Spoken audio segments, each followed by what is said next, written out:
It's really interesting. The bourbon industry was full, I would say, Al, of the old brands. You know, we're going to talk about the new exciting brands of today as we go through our interview, but everything was status quo.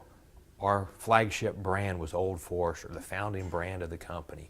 Early times, competitors like Old Granddad, Old Crow, Old Taylor, Old Fitzgerald, the olds just went down the road, and nothing had changed.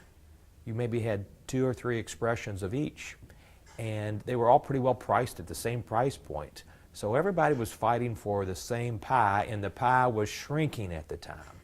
Sales were going down because tequila was growing, vodka was growing, and then, of course, what was really red hot in those days was Canadian whiskey.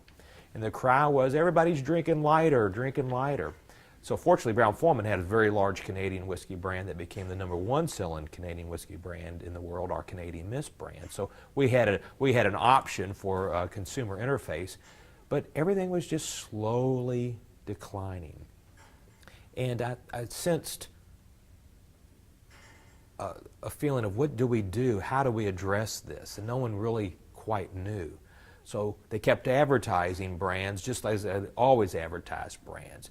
And today, of course, we have a bartending culture, and there's bar promotions. We call it on-trade promotions. Back then, everything was driven through the package stores. It was put a bottle in a store and someone will buy it. And we didn't realize at the time, but we were on the cusp of a change. So I would say when I entered the bourbon business, it was maybe the worst of times.